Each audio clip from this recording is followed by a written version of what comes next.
Halo. Pul. Oh. Ya.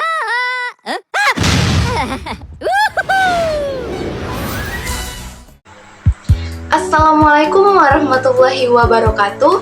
Perkenalkan, nama saya Putri Isramawati Ahmad dengan NIM 151423220, kelas 1G, jurusan Pendidikan Guru Sekolah Dasar. Tujuan saya membuat video ini adalah untuk memenuhi tugas mata kuliah saya dari dosen pengampuh Bapak Dr. Rustam I. Husain MPD. Pendekatan dalam manajemen kelas. Pendekatan instruksional. Pendekatan instruksional adalah pendekatan yang mendasarkan pendirian bahwa pengajaran yang dirancang dan dilaksanakan dengan cermat akan mencegah timbulnya sebagian besar masalah manajerial kelas.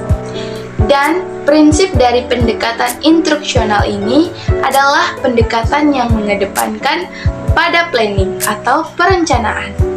Perencanaan yang sangat baik yang harus dilakukan atau dibuat oleh guru. Hal-hal yang perlu diperhatikan dalam mengembangkan strategi pengelolaan kelas dalam pendekatan pembelajaran. Yang pertama, melakukan pembelajaran yang menarik dan signifikan. Yang kedua, guru harus mampu melaksanakan kegiatan yang efektif untuk mencegah siswa agar tidak melalaikan tugasnya.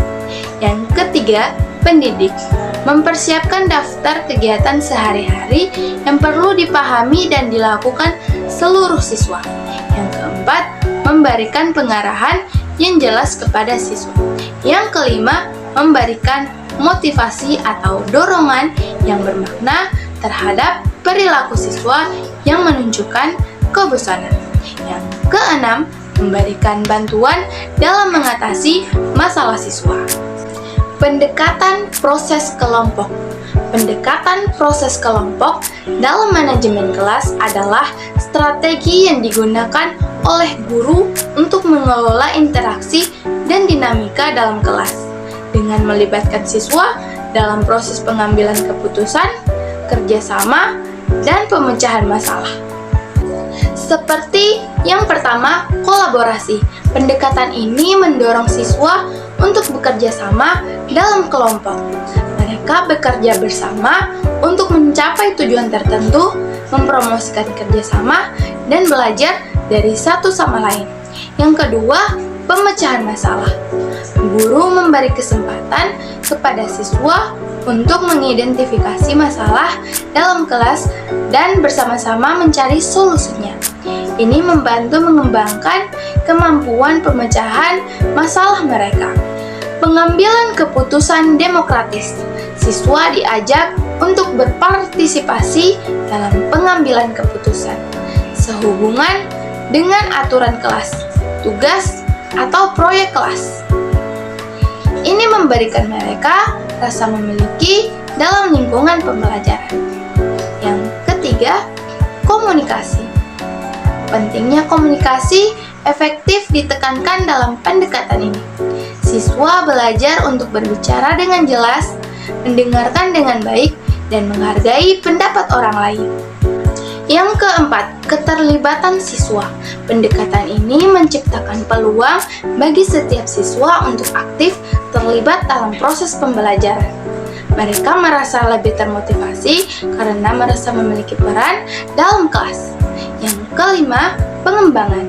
Keterampilan sosial melalui kolaborasi dalam kelompok, siswa juga mengembangkan keterampilan sosial seperti empati, kerjasama, dan kepemimpinan.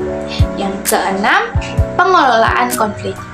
Pendekatan ini juga mengajarkan siswa cara mengelola konflik dan perbedaan pendapat secara konstruktif, yang merupakan keterampilan penting dalam kehidupan sehari-hari. Pendekatan sosio-emosional. Pendekatan sosio-emosional dalam pembelajaran adalah suasana perasaan dan suasana sosial di dalam kelas sebagai sekelompok individu cenderung pada pandangan psikologi klinis dan konseling atau penyuluhan.